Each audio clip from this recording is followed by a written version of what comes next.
Hello, everybody. This is Joseph P. Farrell with news and views from the Nefarium on Thursday, May 9th, 2024. We've got a lot to get through this day, but let's take care of the housekeeping so that we can get right to it.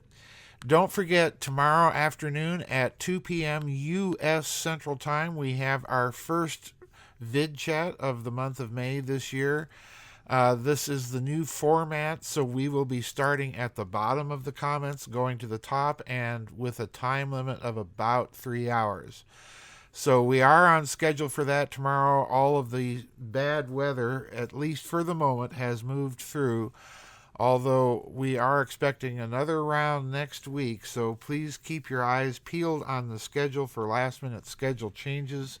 Next week, of course, we do the late Thursday night vid chat for those of you working that can't take part in the vid chats during the day, and I'll post that this weekend. So again, tomorrow the short format vid chat, 3 hours long, beginning at 2 p.m. Of course, I'll be in the chat room a little early to make sure everything's working all right. Now, we've got a bunch of articles out there. This one that I'm going to be referring to was shared by LGLR, but most of you have been sending me articles in something I wouldn't say close to a panic, but certainly tinged with quite a bit of hysteria about how close we are to nuclear war with Russia. And I am not trying to minimize the dangers of that, especially with the insane leadership in Swampington, in Paris, in London, Berlin, and so on. I'm not at all trying to minimize the dangers of that, but I have some thoughts about it that I want to share after I get through two articles. One article is titled, Briefly Noted, Russia's Nuclear Message. The other article was an article that appeared on Russia Today, RT, titled, Western Leaders Are, quote, infantile morons, unquote, Dmitry Medvedev, and there's a couple of statements in that article by Mr. Medvedev that I want to read. Now, let's get started with the first article. I'm going to read a bunch of this. I have a bunch of thoughts about what is going on with all of this nuclear rhetoric recently, and some of it is not good. I will grant you that. All right. So here we go. Briefly noted, Russia's nuclear exchange. So we're skipping about a paragraph into this article. Quote, in addition, as noted yesterday, Russia announced that the appearance of F-16s, which are nuclear capable, in the skies over the Ukraine, regardless of their configuration, would be treated as if they are carrying nuclear weapons. To my mind, that means something very much like this. We will treat the appearance of F-16s as the prelude to a nuclear attack on Russia and will respond accordingly. And I agree with this author. The author here is Mark Wauk. I agree with Mr. Wauk that this is probably the only response that the Russians could have to the appearance of such aircraft. The interesting thing here is there's a part of the reasoning that I think is left out. F-16s are fairly sophisticated pieces of equipment, and it is doubtful that any F-16s that would appear, for example, now over the skies of the Ukraine would be being piloted by Ukrainian pilots. The likelihood is that they would be piloted by American or other Western pilots that are familiar with that equipment. So in other words, what Russia is also looking at is the chance that you had fully trained flight and ground crews to arm and equip these airplanes, and therefore Russia has to respond with the idea that, okay, we have to assume that these aircraft are nuclear capable and perhaps being configured for nuclear strikes. That's, I think, what's going on here. Now, further down in this article, quote, Russia has officially warned the United Kingdom and France that it will target their military bases. The Russian Minister of Foreign Affairs, Sergei Lavrov, yesterday summoned the ambassadors of Britain and France and officially informed them that if the Ukraine fired long-range missiles provided by these two countries on Russian territory, Russia would consider this a declaration of war and targets British and French military bases around the world. Previously, the UK Secretary of Foreign Affairs, David Cameron, said that the Ukraine received permission from the United Kingdom for this type of attack. And folks, if that's the case, the United Kingdom has utterly lost their mind. Continuing, Russian Foreign Minister Sergei Lavrov summoned British and French ambassadors to the Kremlin, this is Colonel Douglas Macgregor's version, to warn them that an attack on Russian territory with their long-range weapons may prompt a Russian response against UK and French bases. The Russian General Staff is also reportedly considering plans for nuclear strikes on the Ukraine's training base at Seladovo, which has many foreign soldiers and instructors. Looking at the map, Seladovo is not far from Donetsk city. The Russians can easily use Iskander missiles with conventional warheads to destroy any facility in that town. However, it seems Moscow's patience with Biden and the D.C. clown show is at an end. Macron clearly pushed too far, and we did nothing to him. Bottom line, Moscow will no longer tolerate strikes on its territory. Moscow is also unwilling to pretend that we and other NATO members are not co-belligerents. In sum, Washington's proxy war in the Ukraine on Russia's doorsteps must end. Failure to do so, listen to this is very important, folks. Failure to do so could precipitate a European war with Russia for which the U.S. armed forces are not prepared. Now, that's significant because, of course, Colonel Macgregor is one of the leading American military analysts and has been sounding the alarm quite literally for some 30 years that our military equipment and command structure is entirely wrong for future wars. And we're seeing a bit of this with the destruction of Western tanks that are, several $1 million in cost by relatively simple and quote-unquote primitive Russian drones. And, of course, the Russians faced the same thing. Ukrainian drones were very easily taking out Russian tanks. So, in other words, a cheap drone versus an expensive tank, well, you know which side of the equation militaries will eventually come down on. Now, let me continue with a couple more paragraphs from this lengthy article. Quote, no Western force is currently configured and equipped to defeat a near-peer competitor force. And, folks, they're talking in terms of conventional armaments here. 25 years of the war on terror have left those armies in a very sorry state. Thank you, Shrub family. At least during the first year of an expanded war, their troops would have no chance to survive. The Russian forces, by now a well-oiled machine with plenty of excellent weapons, would defeat them within 1 or 2 weeks. What then? And I have to agree with that assessment because it's going to play a huge part of my analysis here in just a moment. Then finally, we have this paragraph, this final paragraph that I want to point out from this lengthy article. Quote, we should also add the actual confirmation of support, and this is Russian support, for a widespread partisan movement throughout the Ukraine. Work on its formation has been underway since the start of the special military operation, but not long ago the relevant structures were given the green light to significantly scale up the entire partisan network.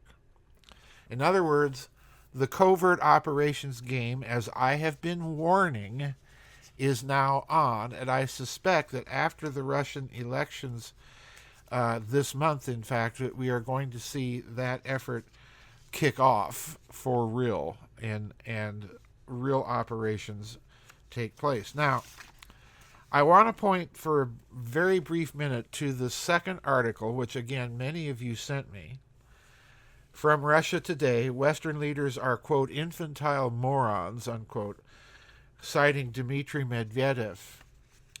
And I want to read a couple paragraphs here because this is, again, as far as I'm concerned, a very telltale warning about what's really going on here.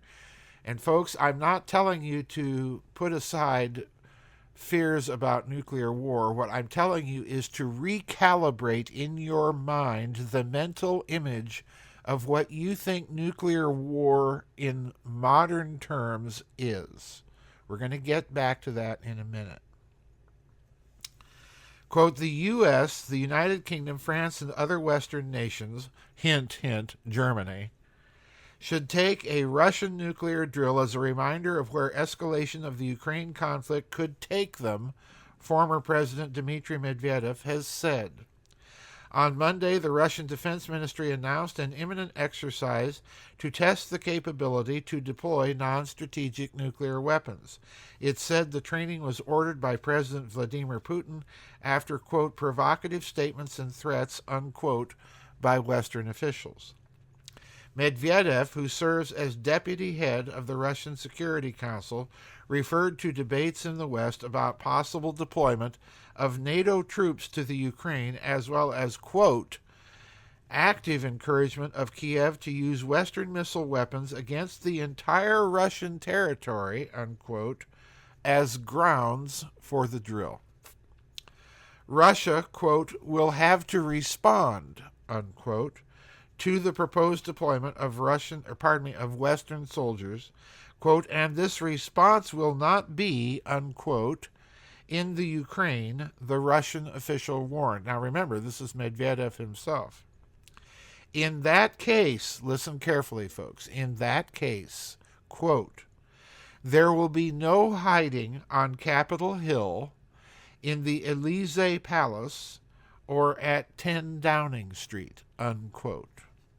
Now, folks, I want you to let those words ring in your ears for a moment, because they're a huge clue as to the way the Russians are thinking and what their escalation calculus really is.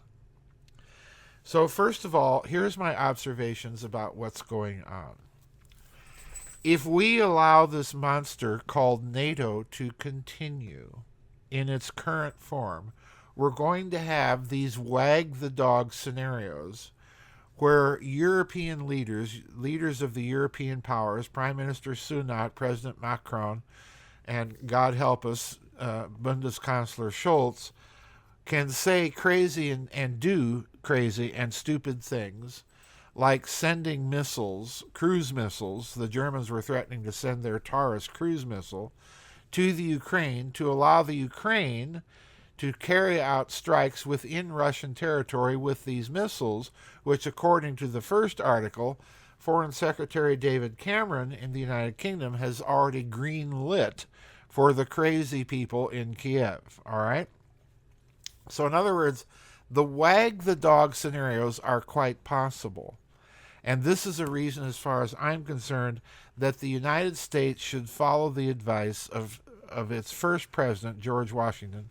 I should add, first president under the current constitutional system, that advised that we stay out of all foreign entanglements. We have nothing to win and no truly long-term national or strategic interest in the Ukraine, period. And I do agree with those analysts who think, like Colonel McGregor, who think that the idea that Russia wants to invade, occupy, and then run and administer all of Europe as an occupying power are ludicrous. First of all, Russia can't afford it, and number two, Russia doesn't need the headache, quite frankly. Imagine trying to run a Europe composed of the likes of Ursula von der Leyen, Olaf Scholz, Emmanuel Macron, and Rishi Sunak. Can't be done, okay?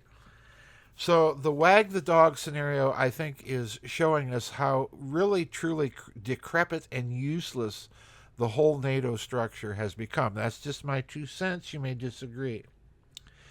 But the second thing, the second takeaway that I think you have to come away from these two articles with is that by degrading and allowing our own conventional forces to be degraded to the extent that they are now, especially with all the wokery doctrine and other nonsense being promoted in them, as if the military were the best place to socially engineer the rest of society, which has incidentally been going on a long time. I think all of that is showing itself to be a completely foolhardy response, because it means that the West has no means of escalation in a conventional sense. If we escalate conventionally, we have to use weapon systems, as the Russians have pointed out, that are nuclear capable and which the Russians must regard for their own safety and security as being readied with nuclear weapons. So in other words, we have no purely conventional platforms that we can escalate with. And if we did, as Colonel McGregor pointed out, we would face a conventional military power that is far superior in terms of its training, its combat experience, and here's the most important point, its logistical infrastructure basis. In other words, the Russians can supply and sustain large military maneuver forces for a very long time, and we cannot. And guess who's found that out the hard way? That's been the Ukraine. So we lack an escalatory response. We do not have nearly as large of a grab bag of responses as do the Russians. Now, the third thing to take away from that point is that the nuclear weapons that the Russians are talking about deploying are tactical. In other words, they're small. Now, here's the problem that I think everybody has to bear in mind. A tactical nuclear weapon, and modern day nuclear weapons in general, are very, very, for the most part, clean weapons. In fact, it is my suspicion that nuclear weapons have been much cleaner for a long time. Now, I think this is true particularly of the fourth and fifth generation nuclear weapons, which may have come online.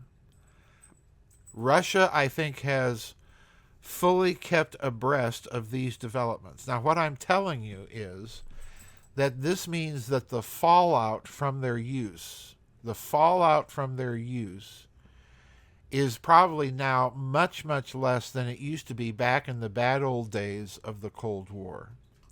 If Russia is thinking about using tactical nuclear weapons in the Ukraine, we have to take them seriously at their word. But that also means that the prevailing winds from west to east of any use of those weapons in the Ukraine, that any fallout would ultimately be carried onto Russian territory.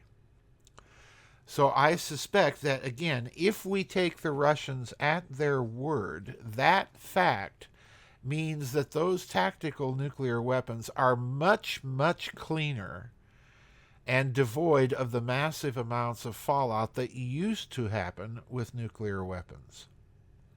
In other words, we're looking at the horrifying possibility of clean nuclear weapons that would make or enter the calculus of those making those decisions as nuclear war is fightable and winnable. That's the problem. Now, that means something else. America, while it has a similar number of strategic nuclear warheads as does Russia, most of those warheads in America are still on rather outmoded and obsolescent delivery systems. We have not updated our intercontinental ballistic missiles since the Minuteman III, which was a project begun under John F. Kennedy. That's how old the missiles are. We do have airplane deliverable bombs, of course, and so on, and submarine-launched missiles, which, if the recent experience of the Royal Navy in the United Kingdom and its inability to carry out successful launches of its American-supplied submarine ballistic missiles, then we're dealing with a very worn-out nuclear deterrent. And the Russians know this. Meanwhile, their missile forces have been continually and constantly upgraded with the very best and latest that Russian producers, manufacturers, and technicians can provide. So again, I would think in those terms then that the chances are that Russia's nuclear weapons are, number one, much cleaner in terms of fallout. Number two, they're kind of designer nuclear weapons so that they can dial the yield that they want from those weapons. And number three, that makes them tactically deployable without strategic blowback on Russia itself. And that is what I was getting at with Medvedev's comments that, okay, you cannot hide on Capitol Hill or in the Elysee Palace or at 10 Downing Street. We know where all of your bunkers are, and they will be taken out. In other words, it is the leadership that Medvedev is warning that will be the first and immediate target in any nuclear exchange, a decapitation strike.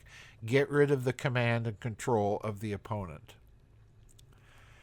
And I suspect that he's also gambling, along with the comments in the first article about the creation of partisan networks. I suspect that what the hidden message there is you need to prepare for more than just tactical nuclear bunker-busting bombs dropping on your hiding holes. You also need to prepare yourself for the very real possibility of wet works assassination teams. We need to remember something else that the Russians have been saying. Our problem is not with the people of those nations, it's with their leadership. So I, again, want to emphasize that I'm not trying to play down or belittle the insanity of the Western leadership, but my point is to point out that the Russians are escalating in kind as the West makes these silly pronouncements. I hope and pray that there will be some sanity somewhere in London and Paris and Berlin and the swamp that will prevail and push these leaders to the negotiating table, because it's long overdue. And let's remember that there was a negotiated peace between Zelensky and Moscow, which Boris Johnson scuttled.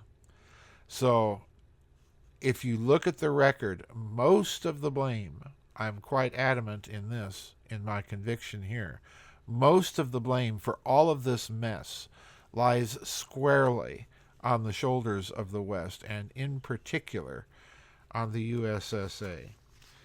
Anyway, that's it for today's news and views. Don't forget, tomorrow we have the vid chat at 2 o'clock in the afternoon. Get your comments and questions in no later than 10 o'clock tonight. Remember, we're in the new format. First come, first serve. We start at the bottom of the comments and work our way up. And if we don't get to yours within the 3 hours, you'll just have to resubmit in the next vid chat. Anyway, that's it for today's news and views. Thank you, everybody. Bye-bye. God bless, and we'll see you on the flip side.